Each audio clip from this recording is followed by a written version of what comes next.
Merci pour cette lecture de 21 pages de déclaration de politique communale, ce qui n'est en soi pas un reproche, parce que déterminer globalement la vision d'une équipe politique pour 6 ans, je conçois que ça puisse prendre du temps, et donc mon exercice d'analyse, lui, sera plus modeste, puisqu'il se concentre en 7 pages, et donc je vous remercie déjà pour la patience dont vous ferez preuve, mais j'ai voulu, avec l'équipe qui est la mienne, faire un travail sérieux d'analyse de ce document. Alors je passerai, outre les petits plaisirs coupables, graphiques que vous vous faites sur le détournement du logo de la ville avec une approche fort politisée du logo de la ville, et je découvre la présentation. Je n'ose imaginer, si nous avions flanqué le logo socialiste dans le logo de la ville, ce que nous aurions entendu. Vous considérez donc que Sambreville se résume au groupe ensemble. Je vous rappellerai que 56,22% des citoyens n'ont pas fait le choix d'ensemble. Et donc, vous parliez d'inclusion. Je trouve que sur le plan visuel, ça démarre plutôt mal. Pour le reste, je prends la parole aujourd'hui au nom du groupe socialiste avec un sentiment mitigé. D'une part, mon réel souhait d'offrir une opposition constructive, et d'autre part, le devoir de dénoncer les failles d'un document important pour notre ville et ses citoyens. La déclaration de politique communale 2024-2030 qui, je le crains, manque l'occasion de donner à Sambreville un avenir clair et ambitieux. Je vais m'en expliquer. Car si la déclaration de politique communale que vous présentez est ambitieuse dans ses intentions, elle souffre en revanche, à notre estime, d'un éparpillement manifeste. Elle est un document excessivement généraliste, manquant de structure et d'hiérarchisation, où chaque sujet est qualifié de priorité. Et je passerai aussi l'analyse du nuage de mots où ensemble et engagé sont des occurrences qui reviennent comme pour contraindre à une pensée unique. On y trouve un mélange d'objectifs fort abstraits et de promesses trop spécifiques qui ne s'intègrent pas dans une vision cohérente. Cela donne une impression de flou où l'on ne distingue ni vision structurée, ni, et c'est plus important, ni marque de votre majorité. En effet, à la question « mais quelle est leur marque ?», je n'ai, pardonnez-moi, pas réussi à trouver la réponse. À vouloir plaire à tout le monde, on court le risque de ne satisfaire personne. C'est cela qui me conduit à dire que votre document s'apparente davantage à un catalogue électoral avec sa vision idéalisée qu'à une véritable feuille de route stratégique pour Sambreville. Je disais donc une vision floue et contradictoire, et j'ai systématiquement repris les critiques principales. Je citerai comme critique principale un mélange d'objectifs abstraits, avec des mots ronronnants, innovation, transition, inclusion, et des promesses trop spécifiques qui ne s'intègrent pas, je le disais, dans une vision cohérente. J'y ajouterai, et je l'ai dit, une absence totale de priorisation, ce qui crée un risque de paralysie ou d'abandon de projet par manque de moyens. Par ailleurs, je listerai de nombreux engagements déjà redondants avec les politiques de la précédente législature. Ce n'est pas grave, nous trouvons que c'est plutôt un hommage à notre politique, sauf qu'ils sont déguisés en nouveautés. On pourrait évoquer l'école de Quemier, le skatepark, l'application Fix My Street, le CPS dans l'ancienne maison de repos et les nouveaux bureaux pour les travailleurs. Je terminerai avec une remarque sur l'utilisation fréquente de termes vagues et généraux comme modernisation, encourager, améliorer, sans réelle mise en œuvre définie. Le deuxième élément que je pointerai, ce sont des failles budgétaires flagrantes. L'ambition tous azimuts affichée dans la déclaration de politique communale, la DPC, nous paraît disproportionnée par rapport aux contraintes budgétaires au plan général et au plan communal en particulier, bien que votre majorité reconnaisse ces limites. Aucune stratégie financière concrète n'est pour autant proposée, mais je vous laisse le bénéfice du doute, peut-être nous surprendrez-vous lors de la présentation de votre vrai budget. De ce point de vue-là, les critiques principales seraient les suivantes. Des projets coûteux sans financement assuré. Lorsque nous annoncions, nous, un certain nombre de projets dans nos DPC, nous avions la certitude des moyens et nous annoncions les projets. vous faites les choses dans l'ordre inverse, en annonçant les projets et en déclarant partir à la pêche aux moyens. On peut parler de Créasemble, de la revitalisation des centres-villes, d'un nouveau hall de sport, du développement d'espaces verts, de pistes cyclables et d'aménagements de mobilité douce qui nécessiteront, on le sait, des budgets massifs. J'ajouterai une dépendance accrue aux subsides. Votre équipe mise en effet lourdement sur des financements régionaux, fédéraux ou européens, sans engagement chiffré réaliste pour autant, le tout dans un momentum où, on le sait, la raréfaction des moyens publics et les économies massives sont annoncées de toutes parts. Et je pense que les prochains jours, les prochaines heures, voire peut-être les prochaines semaines, devraient nous fixer sur ces mesures drastiques d'économie auxquelles notre collègue du PTB faisait référence tout à l'heure. Nous y voyons également des risques financiers majeurs. En effet, les coûts de fonctionnement et d'investissement des projets nous paraissent de nature à pouvoir provoquer un déséquilibre financier durable s'ils ne sont pas maîtrisés. Enfin, je noterai l'appropriation massive de projets initiés et structurés sous la précédente législature. En effet, plusieurs initiatives déjà budgétisées et initiées par nous sont reprises sans nullement mentionner le travail antérieur. Pire, elles sont présentées, je l'ai dit, avec un vernis de nouveauté qui donne le sentiment que vous en avez la paternité, ce qui est, vous l'admettrez, assez gonflé. Je parle notamment de la réalisation d'un schéma de développement communal. On en parlait tout à l'heure, vous savez que nous en avons pris l'initiative et que vous annoncez ça comme une grande nouveauté et que vous entendez mettre en œuvre. Le cahier de charge est passé devant ce Conseil, est adopté et le BEP est au travail sur la question.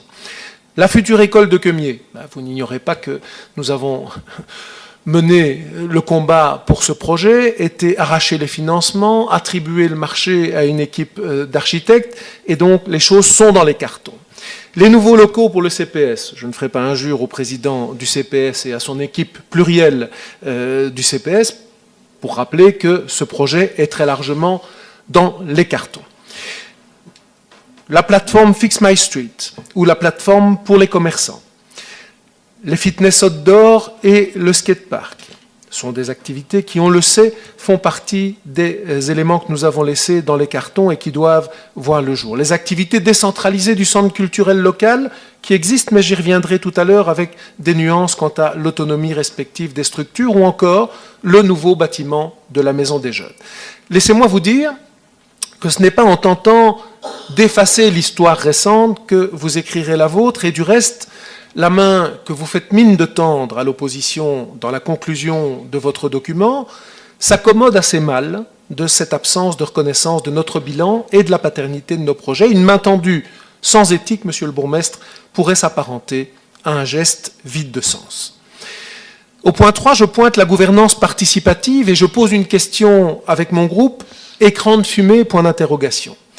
Votre volonté affichée de promouvoir la participation citoyenne pourrait être louable, mais elle semble davantage relever d'un exercice de communication que d'un réel engagement.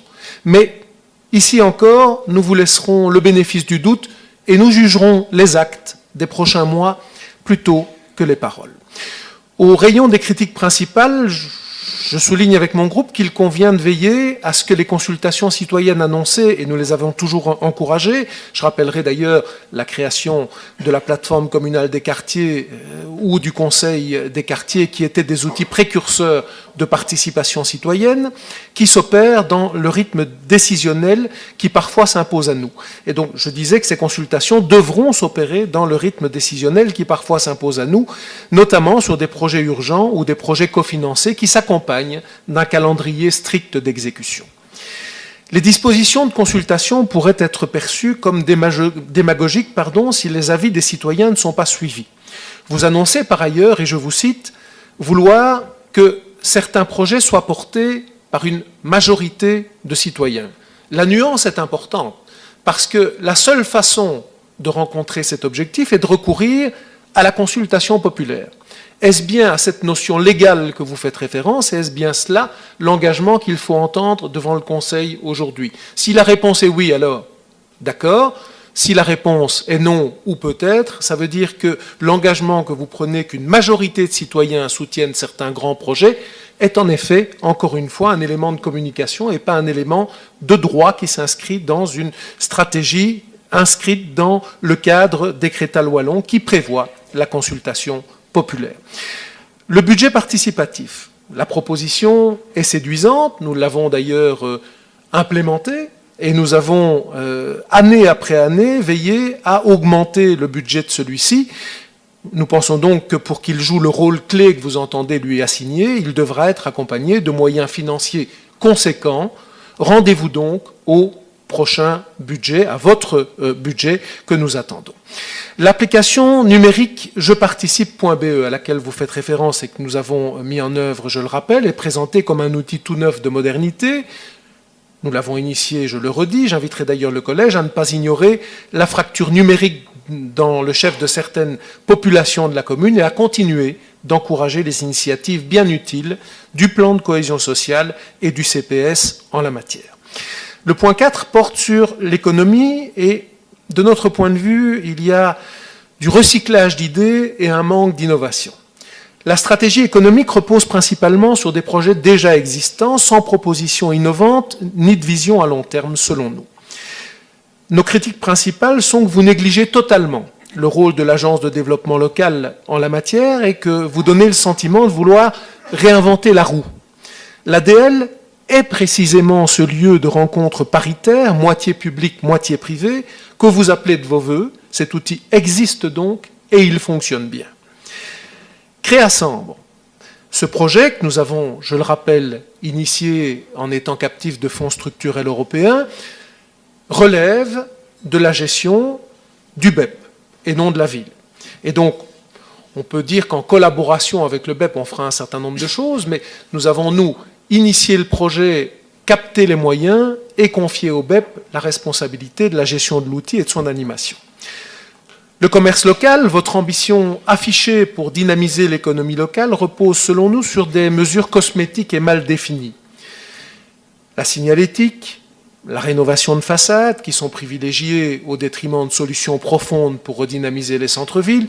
Je rappellerai d'ailleurs que nous avons mené une étude juridique sur la rénovation de façade de l'hyper-centre-ville, de la Place en particulier, et que nous avons fini par reculer tant les contraintes juridiques étaient nombreuses et tant les avis de l'administration nous dissuadaient d'avancer en ce sens. Vous connaissez d'ailleurs, monsieur le bourgmestre, la difficulté pour une ville d'agir en matière de commerce local, vous qui aurez été l'échevin du commerce de Sambreville durant pas moins de 6 longues années. Notons enfin que le soutien numérique, notamment via l'application Sambreville 5060, a curieusement été abandonné, ce qui témoigne, selon nous, d'un manque de stratégie cohérente. Enfin, vos propositions en matière d'emploi et de formation, qui évoquent les métiers en pénurie et la formation par exemple, font mine d'ignorer ce que vous proposez est ce qui est à l'œuvre, notamment au travers du plan de cohésion sociale, en partenariat avec le Forum. Ici encore, on fait du neuf avec du vieux. On pourra aussi s'étonner de l'absence complète de référence au centre d'insertion socio-professionnelle, l'ISP, auquel M. Maniscalco faisait allusion tout à l'heure, et dont le travail mériterait d'être souligné. En matière de logement, nous y voyons une réponse molle face à une crise majeure. Les propositions qui concernent le logement pêchent, selon nous, par manque de réalisme et risquent, nous le craignons, d'aggraver les tensions sociales. Par ailleurs, vous faites référence à la stratégie régionale en matière de logement, stratégie qui, selon vous, doit être le cadre de la stratégie locale. Pourriez-vous dès lors nous indiquer, monsieur le bourgmestre, les lignes directrices de la stratégie régionale, dont vous entendez faire votre partition au niveau local? Que dit donc, dans les grandes lignes, cette stratégie régionale? Au rayon des critiques principales, nous pointons des quotas supposément rigides de logement public. Cette politique que nous avions déjà initiée et qui est d'ailleurs incluse dans la nouvelle législation liée au Code été, pourrait, si elle est appliquée de façon trop stricte, je mets ainsi, décourager les investisseurs privés et freiner la construction de logements. J'invite donc, au nom de mon groupe, la nouvelle équipe à analyser la situation au cas par cas, projet par projet, en bonne intelligence avec les développeurs et non via une approche inflexible de quotas immuables. Nous pointons également au rang des critiques principales une absence de solution immédiate. En effet, aucune mesure concrète pour rénover rapidement le parc immobilier existant ou augmenter les logements accessibles pour les familles à faible revenu, mais il faut se souvenir qu'en matière de logement, la ville se doit de travailler avec les opérateurs de première ligne que sont l'AIS et Sambre Habitat notamment. On pourrait en citer d'autres. Et enfin, nous y voyons un certain nombre d'initiatives marginales, sympathiques mais marginales, l'habitat participatif, intergénérationnel, qui, bien qu'intéressants, restent insuffisants face aux besoins massifs et ne peuvent à eux seuls constituer une réponse aux besoins. Et enfin, j'ajouterai la confusion entre les missions de l'administration communale et celles de la société de logement de service public, Sambre Habitat, qui, comme je le disais plus haut, a son métier, et nous pensons que chacun doit exercer son métier et être dans son rôle. Et donc, ne tentez pas, là non plus, de réinventer la roue, appuyez-vous plutôt sur l'expertise des acteurs de première ligne. Le point 6 repose sur la transition écologique, et nous y voyons un certain nombre d'engagements que nous qualifions de hors-sol. Bien que votre équipe affiche une volonté de faire de Sambreville, je cite, un modèle en matière de transition écologique, les engagements annoncés manquent selon nous de réalisme, tant sur le financement que sur la faisabilité, et manquent également de cohérence. Les critiques principales sont de deux ordres. La première, les projets de mobilité douce, pistes cyclables, Ravel et autres, sont séduisants, mais sous-financés, alors que la congestion routière reste un problème majeur, et ils méconnaissent, pensons-nous, la typologie des rues communales, dont l'étroitesse compromet très souvent les itinéraires cyclables, vous le savez. La deuxième critique en matière de transition écologique est la biodiversité et les espaces verts, qui sont priorisés pour leur dimension esthétique, ce qui, ma foi, est fort bien, mais les questions urgentes de qualité de l'air, de gestion des déchets, elles, semblent ignorées. Le 7e point porte sur l'insuffisance des mesures en matière de sécurité. La sécurité est traitée, je le crains, de manière superficielle, sans répondre aux attentes des citoyens et avec une approche préventive qui est complètement passée sous silence. Nos critiques principales sont de trois ordres. Les mesures comme les rues scolaires ou la cartographie des zones noires sont des initiatives déjà existantes, prêtes dans les cartons avec des moyens budgétaires qui verront notamment des bornes télescopiques venir fermer des rues. Tout ça est dans les cartons, vous le savez probablement ou vous le découvrirez. Le deuxième élément porte sur les sanctions administratives communales qui sont mentionnées sans pour autant que soit mentionné un plan clair pour les renforcer ou les appliquer plus efficacement, puisque c'est ce que vous entendez faire, nous dites-vous, avec sans doute des besoins en personnel qui nécessiteront d'augmenter le cadre des agents. Enfin, une vision restrictive de la sécurité, oui, je dis d'augmenter le nombre des agents, j'ajouterai que là aussi, il faut que chacun reste dans son rôle, puisque bourgmestre ne veut pas dire omnipotence dans tous les domaines, et je rappellerai ici que l'agent sanctionnateur communal agit sous l'autorité du parquet et non sous l'autorité du bourgmestre, et donc qu'elle est tout à fait autonome en matière de gestion des sanctions administratives communales. Et donc, quand vous évoquez la volonté de fixer une ligne à l'agent sanctionnateur communal, je pense que celle-ci pourrait vous rappeler que vous excédez vos prérogatives et pourrait en référer au parquet. Enfin, une vision restrictive de la sécurité qui, je l'ai dit, omet la prévention sociale ou l'amélioration du cadre de vie. Le 8e point porte sur la culture et le folklore, qui sont un peu rapprochés dans une forme contractée de globalisation de la culture, mais ça, j'y reviendrai à un autre moment. Nous y voyons essentiellement une approche intrusive et des coûts à maîtriser. En effet, les initiatives culturelles proposées méconnaissent lourdement l'autonomie de notre centre culturel local en matière de programmation. Le politique, n'a en effet pas vocation à s'immiscer dans la programmation du centre culturel, comme vous semblez vouloir le faire, si je me réfère à votre document. Je vous rappellerai d'ailleurs l'existence d'une charte associative au plan local, et je rappellerai à cette occasion que nous avons été la première commune en fédération Wallonie-Bruxelles à nous doter de pareils outils. Quel était l'objectif de cette charte associative? Elle veillait à consacrer le respect par le politique de l'autonomie dont doit jouir le monde associatif. Et l'autonomie du centre culturel en matière de programmation est clairement prévue par le décret.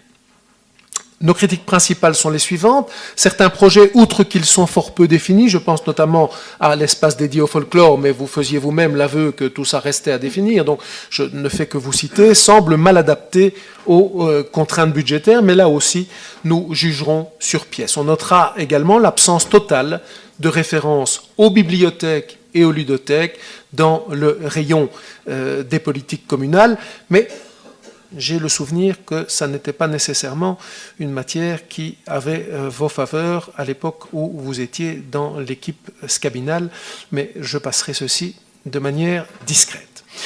Le 9e point, c'est la question sociale, et là, nous pointons qu'il n'y a rien sur la pauvreté. Alors que la précarité concerne nombre de nos concitoyens, vous passez complètement sous silence l'énorme travail participatif et de co-construction avec le monde associatif et le réseau wallon de lutte contre la pauvreté, qui a abouti, sous la précédente législature, à l'élaboration d'un plan local transversal de lutte contre la pauvreté. Nous avions dit que nous en ferions, quant à nous, une priorité cardinale, et ce fut le cas. Dans votre DPC, pas un mot quant à cet outil important qui contribue à lutter localement contre la pauvreté. Par ailleurs, vous déclarez vouloir renforcer les services sociaux permettant le maintien à domicile. Je vous rappellerai avec beaucoup d'humilité que le maintien de l'existant est déjà en soi une gageure. Je veux vous croire quand vous annoncez de nouveaux services et que vous annoncez que de nouveaux services verront le jour, mais je crains que ce ne soit pas réaliste à la lueur du contexte budgétaire global. Le 10e point, nous titrons cela comme une stratégie de communication surjouée. La DPC apparaît en effet davantage comme un exercice de com' que comme un plan d'action réaliste. Nos critiques principales sont les suivantes. Nous y voyons des répétitions de concepts vagues, je l'ai dit, tels qu'innovation, inclusion, participation, rarement traduits en actions concrètes, des effets d'annonce autour de projets déjà existants ou recyclés qui donnent l'impression de modernité sans pour autant de réelle innovation, et une absence, je le redis, d'une marque propre à votre nouvelle majorité. En conclusion, la déclaration de politique communale 2024-2030 est un document davantage destiné à la communication qu'à la mise en œuvre, je l'ai dit. Elle additionne les mots doux, je les répète, innovation, inclusion, participation, qui sonnent un peu creux, faute d'être traduits en actions concrètes. Votre DPC, je l'ai dit, souffre d'un manque de priorisation, d'ambition budgétairement réaliste et d'un recyclage d'initiatives antérieures, une approche éloignée des réalités locales qui risque, nous le craignons, de provoquer rapidement désillusions et mécontentement. Nous vous fixons d'ores et déjà rendez-vous à la présentation du PST, le plan stratégique transversal, qui, vous le disiez, déclinera en actions concrètes et en objectifs opérationnels ce document d'aujourd'hui. Il vous faudra organiser selon une ligne du temps vos projets, définir ceux-ci de façon claire, assortir ceux-ci d'indicateurs de réalisation qui en permettront l'évaluation. Vous ne pourrez plus vous contenter de mots creux ou de vagues intentions. D'ailleurs, nous avons noté que vous envisagez de présenter le PST à la fin du mois de septembre, soit avec 7 mois de retard sur le timing que nous nous étions, nous, fixés, puisque nous avions présenté celui-ci lors de la dernière législature en février. Puissiez-vous donc mettre à profit ces 7 mois de bonus pour traduire vos promesses dans un outil structuré, le budget ce sera après, structuré, précis et mesurable, faute de quoi nous resterons dans de l'idéalisme à bon compte. Nous ne rejetons pas votre volonté d'agir, mais nous demandons de la rigueur, de la clarté et de la méthode. Mon groupe et moi-même serons toujours présents pour soutenir les initiatives qui répondront réellement aux besoins de nos concitoyens, mais nous resterons tout aussi vigilants pour dénoncer tout ce qui pourrait trahir les principes de solidarité et d'équité qui nous tiennent à cœur. Notre rôle ici est d'être une force constructive, mais aussi une voix attentive et exigeante au service de l'intérêt général. Merci à chacune et à chacun pour votre attention.